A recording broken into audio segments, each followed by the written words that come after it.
Eu preciso contar isso, mesmo que vocês me odeiem depois. Meu nome é Roberto, tenho 52 anos e eu destruí mais de 1000 famílias. Tem criança que cresceu sem pai por minha culpa. Tem gente que se matou.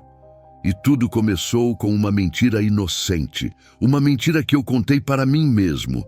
Era outubro de 1998 e eu era só um pai desesperado tentando salvar minha filha. Eu trabalhava como segurança numa boate na Rua Augusta, ali no centro de São Paulo. Tinha 28 anos, era casado com a Marina e a gente tinha a Júlia, nossa filha, de 3 anos. O salário mal pagava o aluguel de um apartamento pequeno no Brás.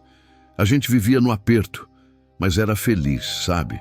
Até o dia que a Júlia ficou doente. Minha filha estava internada no Hospital Infantil Menino Jesus fazia 5 dias. Pneumonia grave, os pulmões cheios de água. Os médicos pediam um antibiótico específico que o SUS não fornecia. O remédio custava R$ 847, quase 2 salários meus. Eu via minha filha definhar naquela cama, aquela criaturinha pequena lutando para respirar, e eu não tinha o dinheiro. Tentei empréstimo em 3 bancos diferentes. Negado, negado, negado. Fui atrás de agiota e o cara queria 200% de juros. A Marina chorava todos os dias no hospital. Me olhava com aqueles olhos vermelhos e dizia: "Você é o pai, Roberto. Arruma esse dinheiro." A sensação de impotência comia meu peito por dentro. Eu me sentia menos que homem, menos que pai. Foi quando a dona Zilda apareceu na minha vida. Ela era cliente VIP da boate, sempre muito elegante, joias caras, deixava gorjetas de R$ 100. Naquela noite, ela percebeu que eu estava cabisbaixo, diferente. "Problemas, querido?" Ela perguntou com aquele sorriso gentil. Eu desabafei tudo. Falei da Júlia, do remédio, do desespero. Ela me ouviu com atenção e depois disse: "Eu posso te ajudar. Preciso que você faça um trabalho para mim. Pago R$ 500. É só acender umas velas." R$ 500 era muito dinheiro, mais da metade do que eu precisava. Eu hesitei, perguntei que tipo de trabalho era aquilo. "Nada ilegal", ela garantiu. "Vem comigo amanhã à noite que eu te mostro." Eu olhei para ela, vi aquela senhora de 60 anos tão bem vestida, tão educada, e pensei, não pode ser nada de ruim. Eu precisava do dinheiro. Minha filha precisava daquele remédio. Eu aceitei. Na noite seguinte, ela me levou até uma casa antiga atrás do metrô Santa Cruz, lá na Vila Mariana. Era um sobrado velho, meio abandonado, com portão enferrujado. A gente desceu para o porão e o cheiro era estranho, mofo misturado com algo doce e enjoativo como incenso velho. No canto tinha um altar com imagens que eu nunca tinha visto na vida, velas pretas e vermelhas espalhadas. No centro, uma foto de um casal feliz, sorrindo. "Repete comigo." A dona Zilda me entregou um papel com palavras estranhas, numa língua que eu não conhecia. Eu comecei a ler em voz alta e as palavras arranhavam minha garganta, pareciam pesadas demais para sair. As velas tremiam sem ter vento nenhum. Quando eu falei a última palavra, senti um frio subir da base da minha coluna até a nuca. Foi instantâneo, arrepiante, como se algo invisível tivesse passado a mão nas minhas costas. De repente, todas as velas apagaram, todas ao mesmo tempo. A gente ficou no escuro total daquele porão e eu quis sair correndo. Mas a dona Zilda segurou meu braço firme e disse no escuro: "Calma, pronto, agora eles nunca mais vão se amar como antes." Eu tentei rir nervoso, falei: "Isso é brincadeira, né?"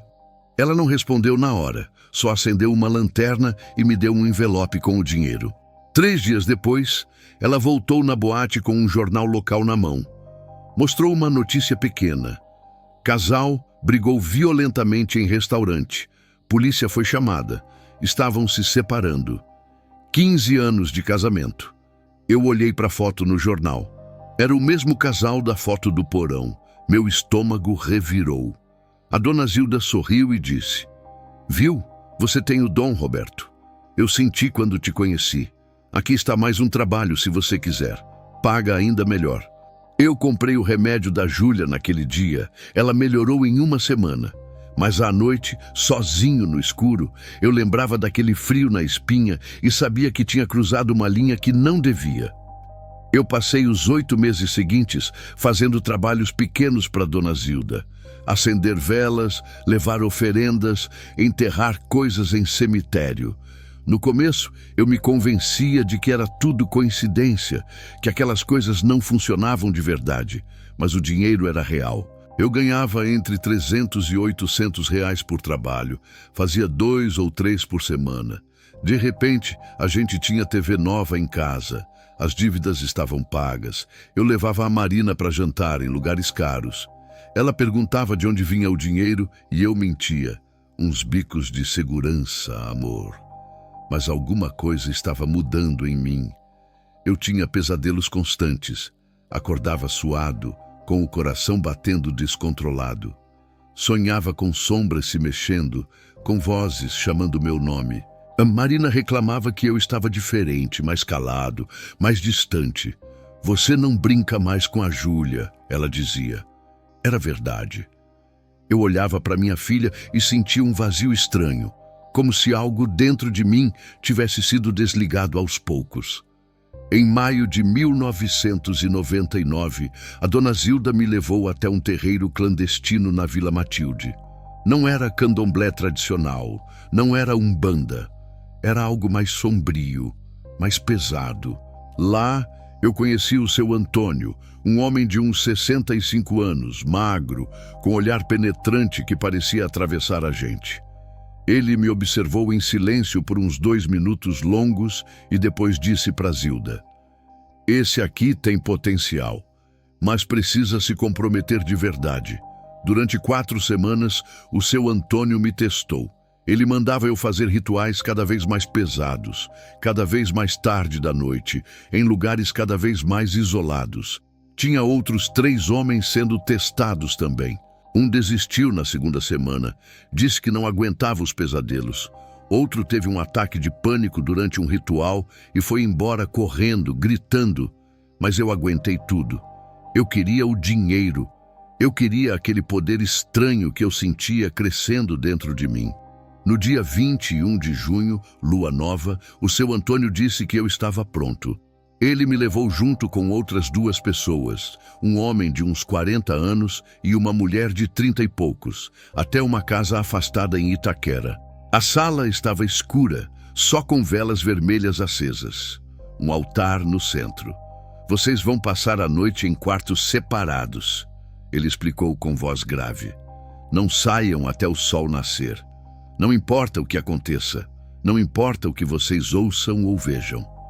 Cada um de nós recebeu as mesmas instruções: escrever o nome com o próprio sangue num papel, queimar uma foto de família, oferecer algo valioso às entidades. Eu usei uma foto antiga, de quando a Júlia era bebê, com medo de usar uma recente. Cortei o dedo indicador com uma gilete e o sangue escorreu quente enquanto eu escrevia meu nome tremendo. Minha mão suava frio. Me trancaram num quarto pequeno, sem janelas. Só uma vela vermelha no chão. Eu ouvi a chave girando na fechadura por fora. Eram 11h15 da noite. Os primeiros 20 minutos foram só silêncio. Eu sentado no chão, nervoso, ouvindo meu próprio coração batendo. Às 11h40, as vozes começaram. Não vinham de fora. Vinham de dentro da minha cabeça, como se alguém estivesse sussurrando diretamente no meu cérebro. A primeira voz era grave, profunda, como se fosse de alguém gigante. "Roberto, você quer poder? Quer riqueza? Eu posso te dar, mas você será nosso." Depois veio uma voz feminina, sedutora, quase cantada. "Você vai controlar as pessoas, Roberto. Vai fazer elas amarem, odiarem, se destruírem. Só com palavras, com rituais. Você vai ser poderoso." E a terceira voz foi a pior. Era infantil, de criança pequena, mas falando coisas adultas, perturbadoras. "E você vai amar fazer isso. Cada lágrima, cada separação vai te alimentar. Você vai se viciar em destruir." Eu tentei levantar, mas minhas pernas não obedeciam. Estava paralisado no chão, só conseguia mexer os olhos. A temperatura despencou, eu via minha própria respiração virando vapor. As vozes continuaram a noite inteira, às vezes sussurrando, às vezes gritando nos meus ouvidos. Do quarto ao lado, eu ouvi a mulher gritando: "Me tira daqui, pelo amor de Deus, me tira daqui." Depois silêncio. Eu não sei o que aconteceu com ela.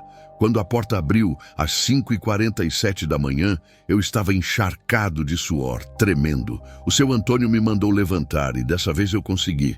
A mulher estava no corredor chorando feito criança, traumatizada. O outro homem tinha desmaiado e ainda estava inconsciente. O seu Antônio olhou para mim e disse: "Você aguentou. Bem-vindo à família." 2 dias depois, a Marina sofreu um acidente de carro, bateu o carro inteiro e a Júlia voltou a ficar doente com febre alta, sem explicação. Eu sabia que não era coincidência. Foi em março de 2000 que eu fiz meu primeiro trabalho de separação. A cliente se chamava Carla, tinha 36 anos, executiva de uma empresa de cosméticos. Ela era bem vestida, maquiagem impecável, mas os olhos estavam vermelhos de tanto chorar. A dona Zilda trouxe ela até mim e disse: "Ela é cliente especial, trata bem." A Carla me mostrou fotos do marido dela, um empresário da Zona Sul, abraçado com uma secretária 15 anos mais nova. "Eles estão juntos há 4 meses. Ela falou com a voz tremendo de raiva. "Meu casamento era perfeito até essa vagabunda aparecer. Eu quero que ele sofra. Quero que ele largue ela e venha me implorar perdão." Eu ainda era novo naquele tipo de trabalho específico. "Eu não sei se consigo fazer isso", falei hesitante. A Carla quase gritou: "Quanto você quer? Eu pago o que for. Eu não vou perder meu marido assim."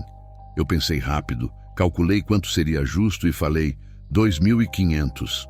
Ela abriu a bolsa sem pestanejar, tirou o dinheiro em espécie, tudo em notas de 50 e 100. Contou na minha frente: "Aqui, quando vai ficar pronto?" Eu disse que levaria uns 15 dias. Usei um ritual que o seu Antônio tinha me ensinado, especialmente para separações. Peguei a foto do marido com a amante, cortei separando os dois, usei velas pretas, fiz oferenda numa encruzilhada em Guaianazes. Durante 15 dias, toda madrugada, eu repetia o ritual. Na quinta noite, eu comecei a ter certeza de que estava funcionando. Sentia algo no ar, uma tensão estranha, como se o próprio ar ficasse mais pesado quando eu pronunciava os nomes deles. 18 dias depois, a Carla voltou. Mas dessa vez ela estava radiante, sorrindo de orelha a orelha. Funcionou! Ele brigou feio com ela, descobriu que ela estava usando ele pelo dinheiro, terminou tudo, voltou para casa chorando, me pedindo perdão de joelhos. Ela riu, um riso que me deu arrepios. Eu fingi que perdoei. Agora ele vai pagar por um bom tempo. Ela me entregou mais R$2.000 de bônus. E olha, ela tirou 3 cartões de visita da bolsa. "Minhas amigas também têm problemas. Eu falei de você." Foi nesse momento que eu entendi. Trabalho de separação era ouro puro. As pessoas pagavam fortunas para tirar alguém do caminho, para destruir relacionamentos, para se vingar. E sempre tinha cliente, sempre. Comecei a atender apenas separações. Criei uma tabela de preços na minha cabeça. Namoro simples, 1.500. Casamento recente, até 5 anos, 5.000. Casamento longo, de 10 anos ou mais, de 10 a 15 mil. Casamento religioso, os casos difíceis, 20 a 30 mil. Os clientes eram sempre os mesmos tipos. 60% eram mulheres, amantes querendo afastar a esposa ou esposas querendo vingança. 30% eram homens na mesma situação. Os outros 10% eram os casos especiais, gente obcecada, gente querendo herança, gente simplesmente má. Eu não atendia em lugar fixo. Marcava em cafés diferentes, parques, estacionamentos de shopping. Tinha um caderninho onde anotava tudo: nome do casal, data, valor. O seu Antônio mandou manter registro de tudo. O negócio crescia por indicação. Eu nunca anunciei, nunca procurei cliente. Eles vinham até mim. Cliente trazia cliente e o dinheiro entrava. No começo, em 2000 e 2001, eu ainda sentia um aperto no peito depois de cada trabalho. Pensava nas vítimas, nas famílias que eu estava destruindo, mas eu me convencia. Eu só faço o trabalho. Quem paga que tem a culpa. Em 2002, eu comecei a me profissionalizar de verdade. Virei mecânico, frio. Atendia os clientes, ouvia as histórias, calculava o preço, fazia o trabalho, recebia. Acabou. Sem envolvimento emocional. Em 2003, eu já não sentia mais nada. Era como apertar um botão. Em 2005, eu sentia prazer. Quanto mais difícil o caso, mais eu gostava do desafio, da sensação de poder sobre a vida das pessoas. Uma vez, atendendo uma cliente num café na Paulista, ela estava lá chorando, contando toda a história triste dela. E eu só pensava uma coisa: quanto eu vou cobrar? Esse caso vale uns 12 mil. Eu olhava para ela, fingia empatia, mas por dentro estava calculando lucro. Eu tinha virado uma máquina de destruir famílias. E o pior é que eu era bom nisso. O dinheiro entrava fácil e eu gastava fácil também. Comprei roupas caras, comecei a frequentar restaurantes chiques, sempre sozinho ou com outros praticantes que o seu Antônio apresentava. A Marina perguntava cada vez menos sobre o dinheiro. Acho que ela tinha medo da resposta. A Júlia, que agora tinha 9, 10 anos, me olhava de um jeito estranho, como se sentisse que o pai dela não era mais a mesma pessoa. E ela estava certa. Os rituais que eu fazia tinham uma fórmula, uma estrutura que o seu Antônio tinha me ensinado aos poucos. O mais comum era o que a gente chamava de amarração invertida. Eu pegava as fotos do casal, cortava, separando os dois, e enterrava cada foto em cemitérios diferentes. Usava sempre o cemitério da Consolação e o cemitério do Araçá. Tinha um segurança em cada um que era pago pelo seu Antônio, então eu entrava pela entrada dos fundos sem problema nenhum. Ia sempre entre 11h30 da noite e meia-noite, quando estava tudo vazio e silencioso. Caminhar entre os túmulos à noite era pesado, mesmo no verão fazia frio lá dentro. Eu escolhia túmulos de pessoas que morreram jovens, entre 18 e 35 anos. O seu Antônio dizia que eles tinham mais energia, mais revolta, serviam melhor para o trabalho. Eu limpava o túmulo, colocava a foto da primeira vítima, acendia a vela preta e começava a recitar os nomes das entidades em voz baixa. As palavras saíam pesadas da minha boca, como se tivessem peso físico. E toda santa vez, o vento mudava. Não importava se estava calmo antes, quando eu começava a falar, o vento começava a soprar. As árvores balançavam, folhas secas rodopiavam ao meu redor. Eu sentia observado, mas aprendia a nunca olhar para os lados. Sabia que se olhasse, ia ver coisas que não queria ver. Às vezes eu ouvia passos atrás de mim, mas nunca olhava para trás. Nunca. Ficava 15 minutos ali, terminava o ritual e saía rápido. No segundo cemitério, repetia tudo com a foto da outra pessoa. Fazia isso por 7 noites seguidas. O segundo método que eu mais usava era o boneco da separação. Eu fazia 2 bonecos de pano usando roupas íntimas das vítimas. Roupa íntima era a peça mais forte. O seu Antônio garantia. Amarrava os bonecos juntos, bem apertado. Depois, durante 21 dias, eu ia desamarrando aos poucos. Do dia 1 ao 7, 1 centímetro por dia, derramando vinagre entre os bonecos. Do dia 8 ao 14, mais 1 centímetro, mas agora com pimenta moída. Do dia 15 ao 21, separação total. E no final, eu queimava os bonecos separadamente em lugares diferentes da cidade.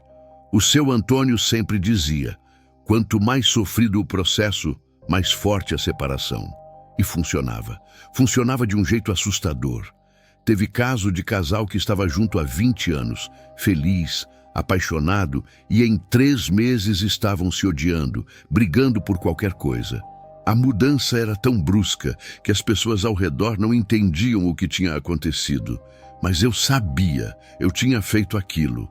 O terceiro ritual era a oferenda na encruzilhada. Sextas-feiras de madrugada, eu ia para encruzilhadas em bairros afastados, Guaianazes, Itaquera, Jardim Ângela. Levava cachaça, charutos, farofa, moedas. Às vezes tinha que sacrificar uma galinha. Eu queimava objetos pessoais das vítimas e invocava o Exu Tranca-Ruas. Mas não era o orixá tradicional. Era algo mais sombrio, mais perigoso, uma entidade que usurpava aquele nome. Uma vez, em 2004, eu cometi um erro. Estava numa encruzilhada em Guaianazes, 2:30 da manhã. Montei a oferenda toda, acendi as velas, comecei a invocar. Foi quando percebi que tinha esquecido de trazer a moeda de cobre, que era parte essencial do ritual. Tentei improvisar. No segundo que eu fiz isso, todas as velas apagaram de uma vez. O silêncio ficou total, até os grilos pararam de cantar. E então eu ouvi uma risada, grave, profunda, vinda de lugar nenhum. Eu gelei, peguei tudo às pressas, sem nem olhar direito e saí correndo. Senti algo correndo atrás de mim. Ouvi passos pesados, mas não olhei para trás. Corri até o carro, entrei, tranquei as portas e saí dali em alta velocidade. Quando cheguei em casa, já estava amanhecendo. A Marina ainda dormia. Fui tomar banho e quando tirei a camisa, vi 3 arranhões fundos nas minhas costas, paralelos, como se fossem de unhas. A Marina viu mais tarde e perguntou: "Como você fez isso?" Eu menti. Devo ter me arranhado dormindo. Mas eu sabia que não tinha sido isso. Fui procurar o seu Antônio no dia seguinte. Ele olhou para as marcas e deu bronca. "Você tem sorte de estar vivo. Eles não perdoam erro. Da próxima vez não vai ser só arranhão." Eu engoli seco. Entendi a mensagem. Nunca mais errei um ritual. Nunca mais esqueci nenhum detalhe. O medo tinha me ensinado a ser perfeito. Cada ritual tinha seu tempo, sua forma, suas palavras específicas. Eu decorei tudo. Virei especialista. E quanto mais eu fazia, mais fácil ficava. Era como qualquer trabalho, você pega a prática. Só que meu trabalho era destruir o que as pessoas tinham de mais precioso: amor, família, futuro. E eu fazia isso por dinheiro, sem piscar, sem sentir nada. Tem casos que não saem da minha cabeça, por mais que eu tente esquecer. O primeiro foi em 2003. A cliente se chamava Fernanda, tinha 29 anos, era bancária. Ela era obcecada pelo João, um colega de trabalho. O João era casado com a Márcia há 12 anos. Tinham 2 filhos. A Fernanda me pagou R$ 12.000 e disse olhando direto nos meus olhos: "Eu não me importo com a família dele. Eu amo ele. Ele tem que ficar comigo." O jeito frio que ela falou aquilo me deu arrepios, mas eu peguei o dinheiro e fiz o trabalho completo. Em 2 meses, a Márcia, que era evangélica e mãe dedicada, começou a ter crises de ciúmes do nada. Ela brigava com o João por qualquer coisa, acordava de madrugada desconfiada, revirava o celular dele. O João, que sempre foi calmo, ficou agressivo. Numa briga, ele socou a parede e quebrou a mão. Em 4 meses, eles se separaram. O João ficou com a Fernanda e eu achei que tinha acabado ali. Mas 6 meses depois, o João teve um surto psicótico. Ele agrediu a Fernanda, quebrou móveis da casa, tomou uma cartela inteira de remédio tentando se matar. Sobreviveu por milagre. A Márcia entrou em depressão profunda. Os 2 filhos de 8 e 10 anos foram morar com os avós porque ela não conseguia nem sair da cama.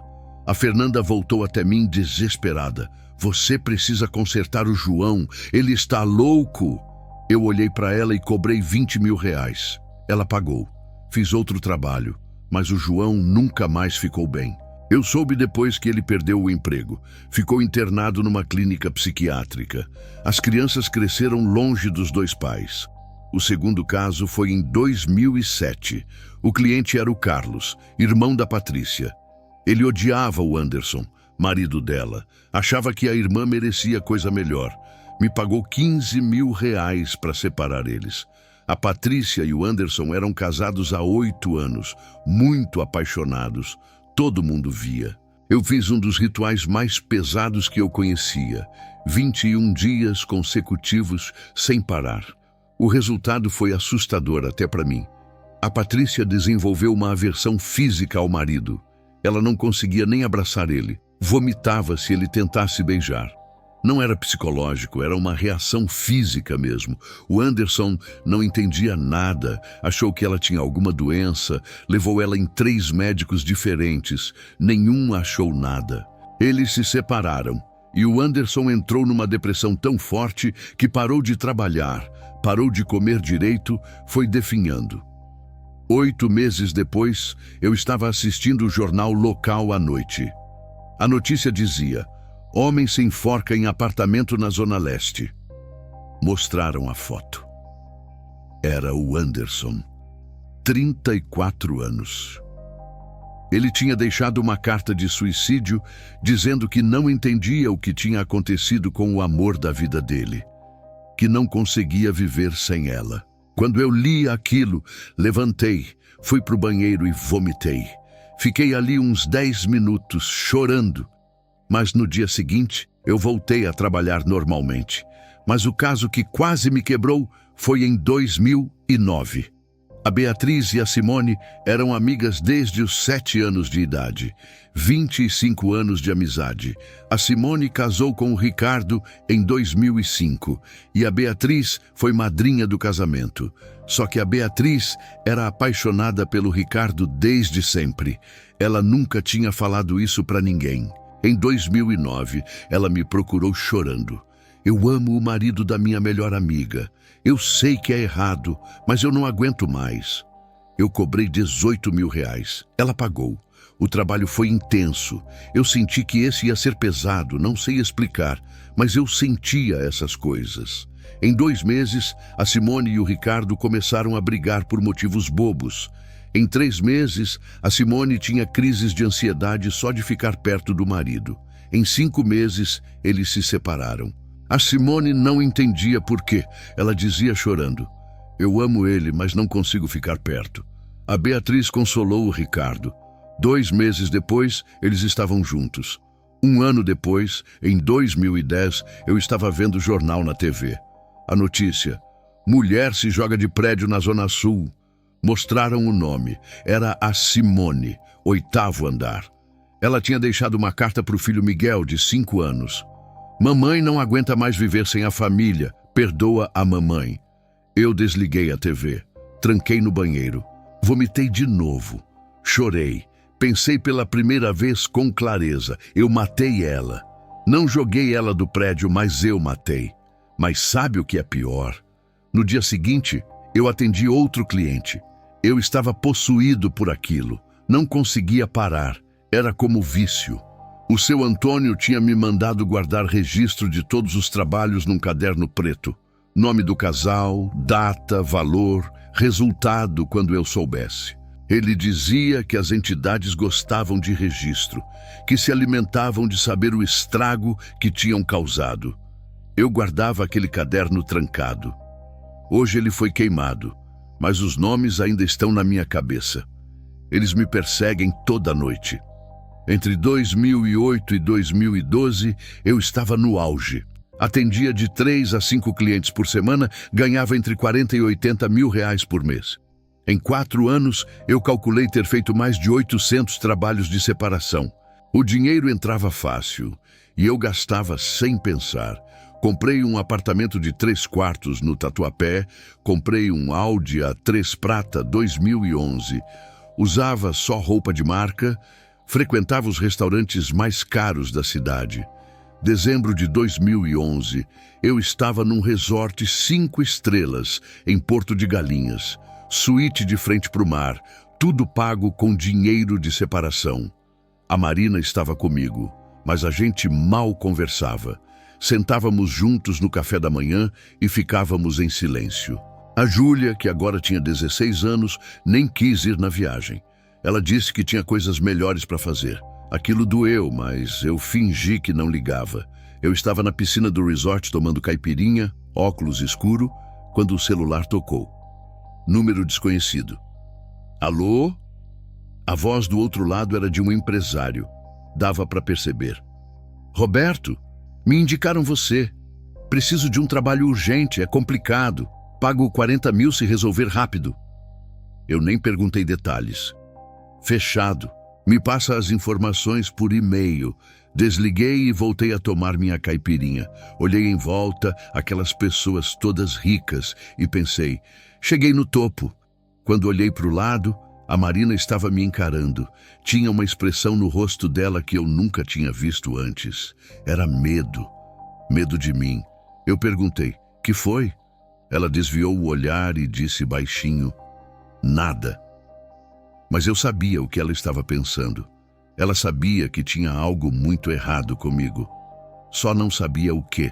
Em agosto de 2010 foi o aniversário de 16 anos da Júlia. A Marina organizou festa em casa, chamou os amigos da escola dela, fez bolo, decoração, tudo. Eu tinha um trabalho marcado naquele dia. Pagava 25 mil. A Marina me implorou.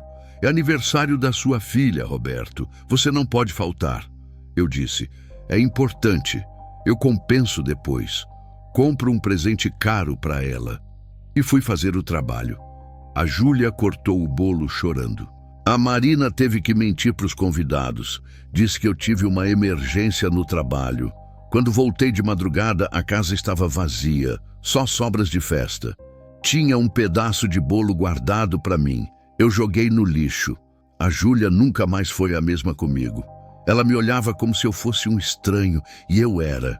Em março de 2012, a Marina estava limpando o guarda-roupa e achou uma mochila escondida no fundo. Dentro tinha velas pretas, um caderninho com nomes estranhos, fotos de pessoas que ela não conhecia, pedaços de tecido. Ela veio até mim com a mochila na mão. Que diabos é isso, Roberto? Eu arranquei da mão dela violento. Não mexe nas minhas coisas. Nunca tinha gritado com ela daquele jeito. A Marina recuou assustada. Você não é mais o homem que eu casei. Eu senti uma raiva subir. Uma raiva que não era minha, que vinha de algum lugar escuro dentro de mim. Sai daqui, Marina. Sai do quarto agora. Ela saiu tremendo. Dormiu na sala naquela noite. No dia seguinte, ela foi para a casa da mãe dela e ficou 2 semanas fora. Por fora, eu era o cara bem-sucedido. Apartamento bonito, carro importado, roupas caras, jantares em lugares chiques. Mas por dentro, eu estava morto. Não sentia alegria nenhuma, nem quando via a Júlia nas raras vezes que ela aparecia em casa, nem quando a Marina tentava se aproximar. Era como se meu coração tivesse sido substituído por uma pedra fria, pesada, que só ficava mais pesada com o tempo. Eu dirigia sozinho no meu Audi, música alta para não ter que pensar. Comia sozinho em restaurantes caros, cercado de gente, mas completamente sozinho. Voltava para o apartamento vazio, 3 quartos que pareciam um túmulo. Deitava na cama king size e olhava para o teto esperando o sono chegar. Mas o sono demorava, e quando chegava, trazia pesadelos. Sempre pesadelos com rostos das pessoas que eu tinha separado, com vozes me chamando, com sombras se mexendo. Em 2013, meu corpo começou a cobrar o preço. Eu tinha dores de cabeça que remédio nenhum curava. Tomava 6, 8 comprimidos por dia e a dor continuava, latejando atrás dos olhos. A insônia ficou crônica. Eu só conseguia dormir de madrugada, entre 4 e 7 da manhã. E mesmo assim acordava várias vezes. Em 6 meses, emagreci 15 quilos. Minha roupa ficou larga, meu rosto ficou cavado, olheiras fundas. Apareciam manchas roxas na minha pele sem explicação, principalmente no peito e nos braços. Mas o pior eram as paralisias do sono. A primeira aconteceu em maio de 2013, 4h17 da madrugada. Eu acordei com os olhos abertos, mas não conseguia mexer nada, nem um dedo. Meu corpo estava completamente travado. O quarto estava escuro, mas eu via perfeitamente. E foi quando eu vi a figura. No canto do quarto, perto do guarda-roupa, tinha algo de pé. Era alto, magro demais, todo escuro como uma sombra densa, mas viva, tridimensional. A figura começou a andar em direção à cama. Devagar. Cada passo parecia durar uma eternidade. Eu tentei gritar, mas não saiu som nenhum. Minha garganta estava fechada. A figura chegou perto, se inclinou sobre mim. Senti um peso absurdo no peito, como se um carro tivesse sido colocado em cima de mim. Não conseguia respirar direito. Uma voz sussurrou no meu ouvido, mas a coisa não tinha boca. Você é nosso, Roberto, sempre foi, sempre será. O cheiro era horrível, enxofre misturado com carne podre. Durou talvez 2 minutos, mas pareceu 2 horas. Quando finalmente consegui mexer, levantei gritando. A Marina acordou assustada. O que foi? Eu estava suando, tremendo todo. Nada. Pesadelo. Ela me olhou com pena e virou para o lado. Eu não consegui mais dormir naquela noite. Fiquei no sofá com todas as luzes acesas até amanhecer. As paralisias voltaram mais 2 vezes em 2014. Sempre a mesma figura, sempre o mesmo peso no peito, sempre aquela voz dizendo que eu era deles. Mas na terceira vez, a voz disse coisas específicas. Detalhes da minha infância que eu nem lembrava mais. O nome da primeira mulher que eu separei, um nome que tinha sumido da minha memória. E depois disse, Júlia vai ser a próxima. Vamos levá-la para longe de você. E a Marina, ela já não te ama mais, só está esperando o momento certo para ir embora. Comecei a ter aversão a coisas normais. Não conseguia mais entrar em hospital. Quando precisava ir por algum motivo, sentia náusea instantânea. Passar perto de igreja me dava dor de cabeça violenta. Uma vez, uma vizinha evangélica me cumprimentou na rua e tocou no meu braço. O local ficou vermelho na hora, como se eu tivesse sido queimado. Ela olhou assustada. Você está bem? Eu só balancei a cabeça e saí andando rápido. Em 2014, o seu Antônio apareceu no meu apartamento sem avisar. Ele nunca tinha feito isso antes. Olhou para mim e disse, as entidades estão querendo mais, Roberto. Você precisa fazer oferendas maiores. Eu perguntei o que ele queria dizer. Sacrifícios de animais. Você sempre evitou. Agora não pode mais evitar. Eles estão cobrando. Eu recusei na hora. Não vou fazer isso. 2 semanas depois bati o Audi. Acidente feio, o carro destruiu completamente. Eu saí sem um arranhão. O seu Antônio apareceu de novo. Foi aviso. Da próxima vez você não sai ileso. Eu entendi. Em setembro de 2014, fiz meu primeiro sacrifício. Um galo preto numa encruzilhada de madrugada. Eu nunca tinha matado nada na vida. Nem barata eu matava quando criança. O seu Antônio me ensinou como fazer. Eu segurei o animal, ele se debatia nas minhas mãos, fiz o corte. O sangue quente escorreu pelos meus dedos. O galo parou de se mexer. Eu vomitei ali mesmo, ao lado da oferenda. O seu Antônio disse, você vai se acostumar. Mas eu nunca me acostumei. Fiz mais 3 sacrifícios em 2015. Vomitei todas as vezes. Voltava para casa, tomava banho por 1 hora, tentando tirar o cheiro de sangue. Mas o cheiro não saía. Ficava na minha pele, no meu nariz, na minha cabeça. A Júlia passou a morar quase que permanentemente na casa da avó. Ela voltava só para pegar roupa. Um dia, ela tinha 17 anos, olhou para mim e disse, eu não sei o que o senhor faz, pai, mas tem algo muito errado. Eu sinto e eu tenho medo do senhor. Quis falar alguma coisa, explicar, mas as palavras não saíram. Ela pegou a mochila e foi embora. Ouvi a porta bater. A Marina estava na cozinha chorando baixinho. Em março de 2016, uma cliente chamada Renata me procurou. Ela era empresária, 42 anos, e me ofereceu R$35 mil, o maior valor até então. O casal que ela queria separar era diferente de todos os outros.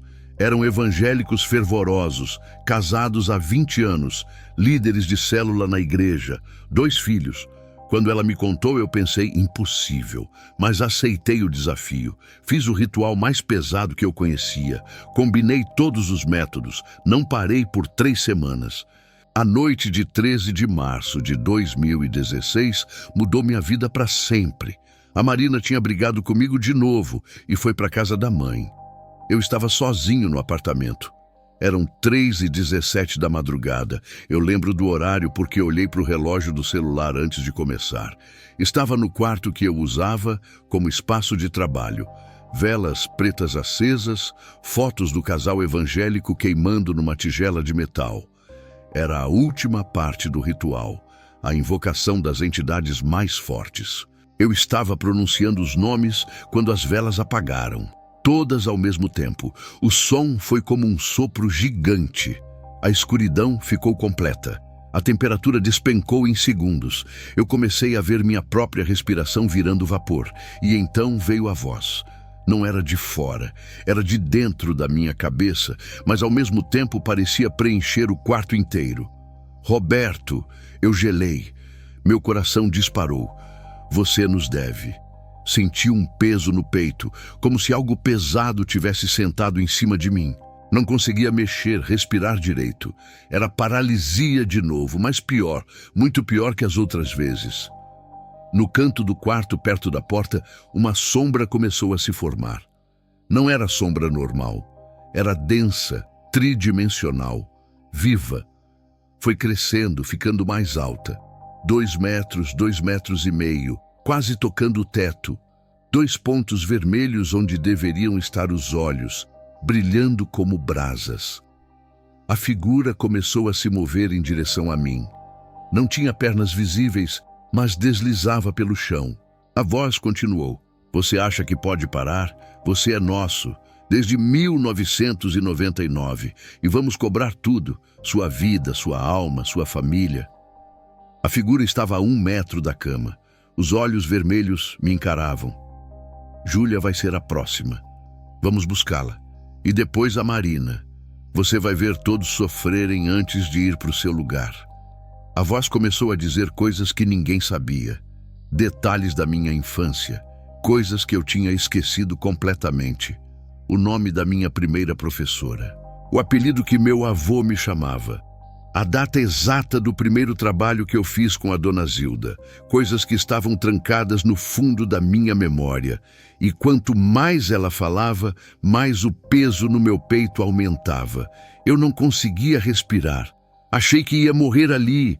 Eu consegui gritar. Foi um grito desesperado, sobrenatural, que saiu de um lugar que eu nem sabia que existia dentro de mim. No segundo que gritei, as velas reacenderam sozinhas, todas ao mesmo tempo.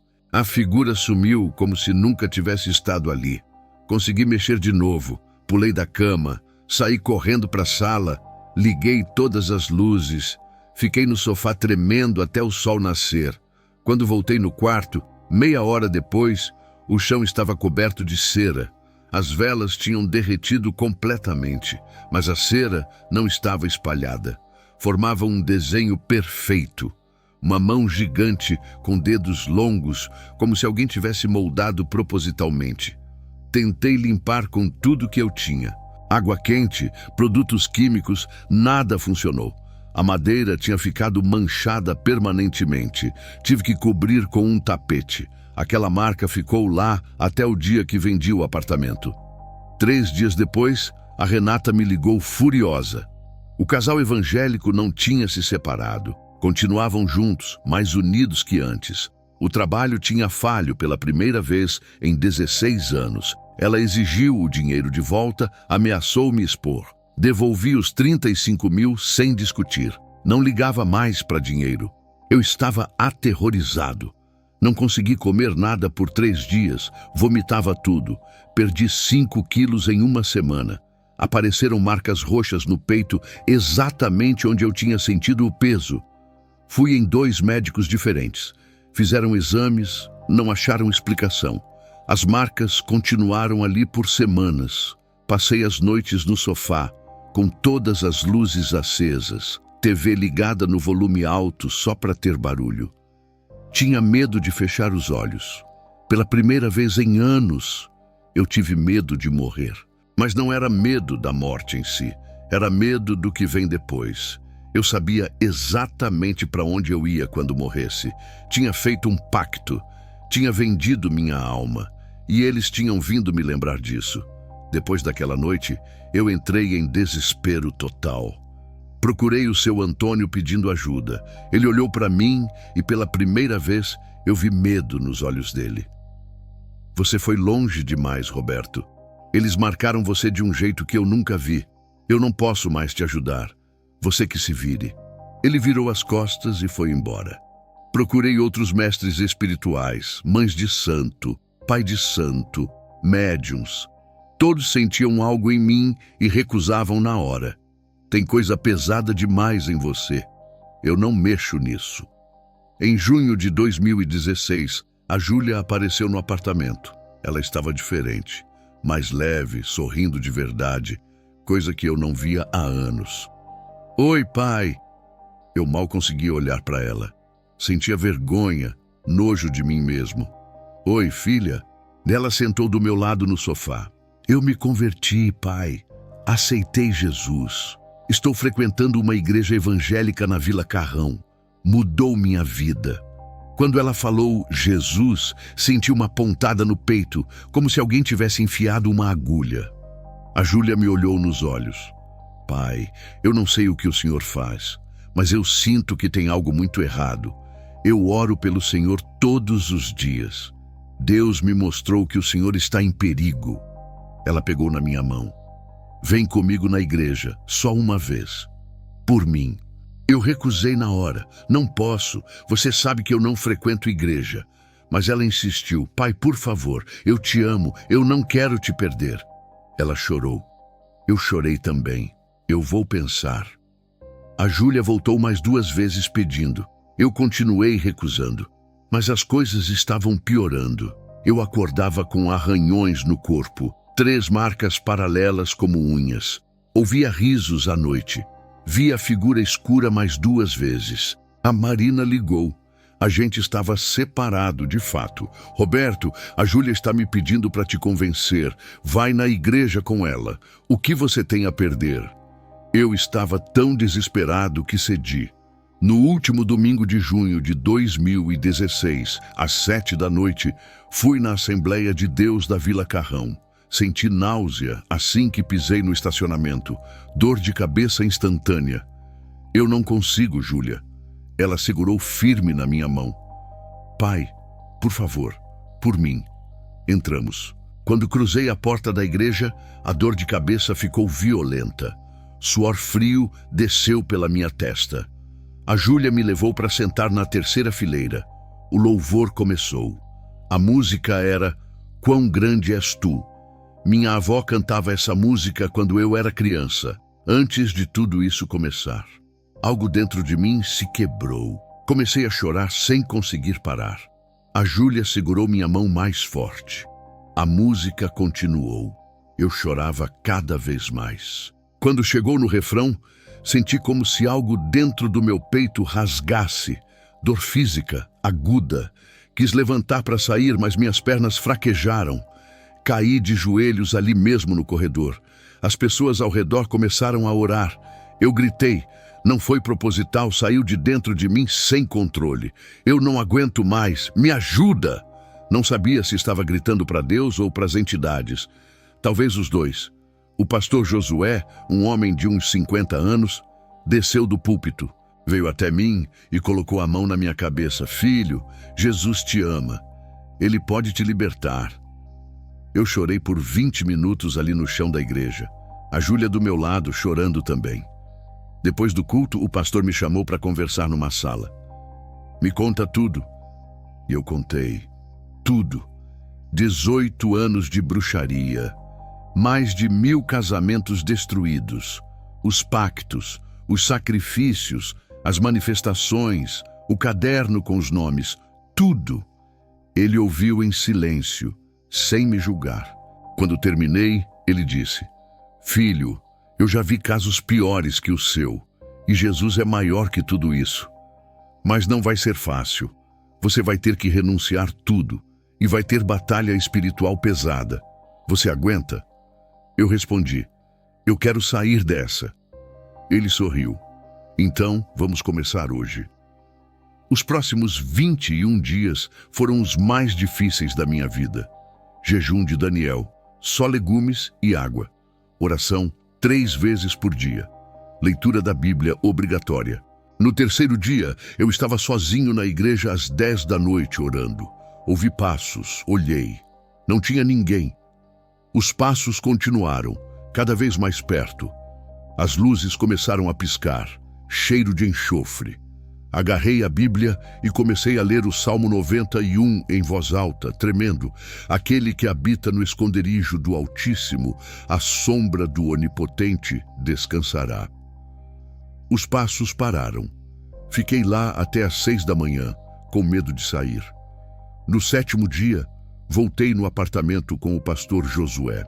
Juntamos tudo relacionado à bruxaria. 6 sacos de lixo cheios de velas, imagens, estatuetas, roupas que eu usava nos rituais, objetos de clientes e o caderno preto com os nomes. Levamos para um terreno afastado e queimamos tudo. Quando joguei o caderno no fogo e vi ele queimar, ouvi gritos, não eram humanos, vinham do fogo. O pastor disse: eles estão perdendo o controle sobre você.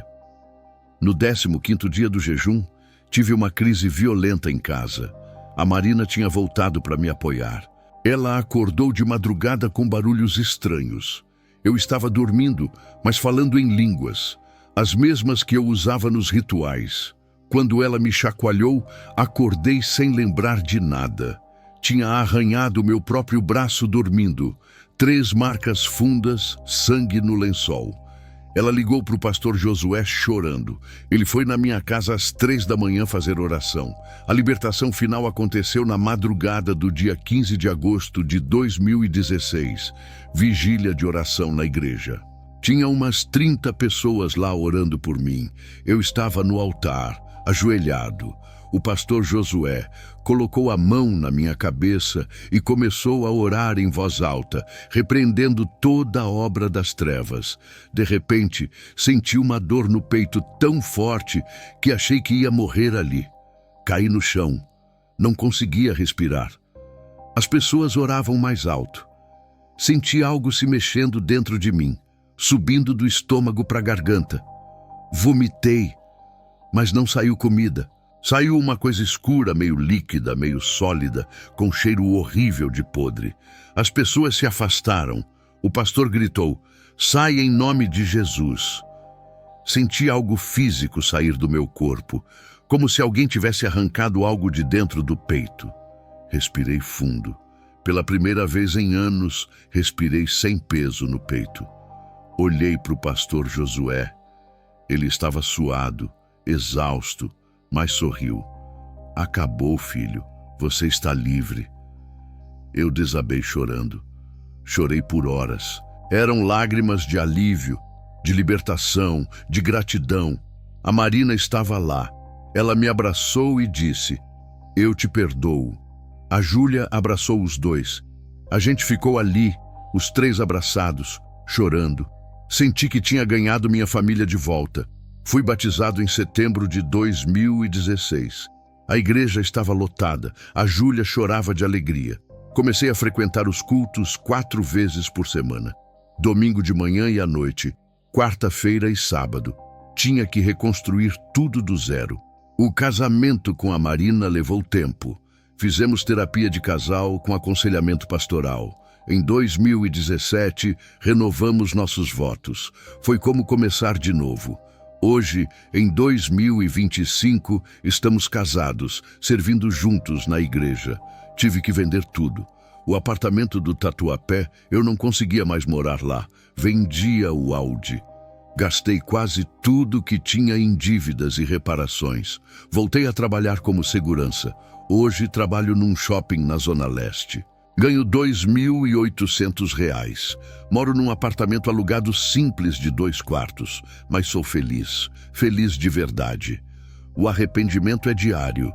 Acordo às 5 da manhã todos os dias e oro por cada caso que eu lembro. Fiz uma lista de memória com mais de 300 nomes. Peço perdão a Deus por cada um. Sei que tem criança que cresceu sem pai por minha causa. Tem gente que se matou. Isso não sai da minha cabeça. Tentei entrar em contato com algumas vítimas para pedir perdão pessoalmente, mas os advogados da igreja desaconselharam por risco de processo. Mas consegui falar com 3 pessoas. Em 2019, estava dando testemunho numa igreja na Zona Norte. Um homem de uns 45 anos se aproximou. Roberto, você se lembra de mim? Não lembrava. Você destruiu meu casamento em 2006. Fiquei 3 anos perdido, depressão, quase me matei. Gelei. Achei que ia ser agredido, mas ele continuou. Hoje eu entendo que Deus permitiu aquilo porque aquele casamento estava errado. Hoje sou casado de novo, tenho 2 filhos, sirvo a Deus e te perdoo, irmão. Ele me abraçou. Desabei chorando ali. Em outubro de 2024, uma moça de 23 anos me procurou depois de um culto. Meus pais se separaram quando eu tinha 8 anos. Foi do nada. Meu pai mudou completamente. A família desmoronou. Cresci com raiva, depressão, tentei suicídio aos 16. Ouvindo seu testemunho, acho que foi trabalho de macumba. Será que foi você? Olhei nos olhos dela. Não sei, pode ter sido. Se foi, me perdoa. Eu estava cego, possuído. Oramos juntas. Fiquei semanas perturbado com aquilo. Desde 2017, toda sexta-feira às 5 da manhã, vou ao cemitério da Consolação. Nos mesmos túmulos onde eu acendia velas pretas para fazer o mal, hoje acendo velas brancas e oro. Peço que Deus restaure as famílias que eu destruí. Os seguranças me conhecem, acham estranho, mas deixam. É minha forma de tentar reparar o irreparável. Em 2018, comecei a dar testemunho em igrejas. Hoje viajo por São Paulo e interior dando palestras sobre libertação. Já ajudei mais de 200 pessoas a saírem da bruxaria. Se você está pensando em fazer trabalho macumba, amarração, eu te aviso, não vale a pena. Você vai pagar um preço que ninguém te conta. Eu paguei com minha saúde, minha família, minha paz, quase minha alma. O dinheiro, gastei tudo. O poder, era ilusão, eu era escravo. E se você já fez pacto, saiba, Jesus é maior. Eu sou prova viva. Eu estava no fundo do poço, marcado por demônios, e Deus me tirou de lá. Mas não demore. Quanto mais tempo você fica, mais difícil é sair. Procure uma igreja, um pastor, confesse tudo. A libertação existe. Eu destruí mais de 1000 casamentos. Vivo com esse peso todo dia, mas Deus me perdoou e está me usando para salvar outros. Você também pode ser livre.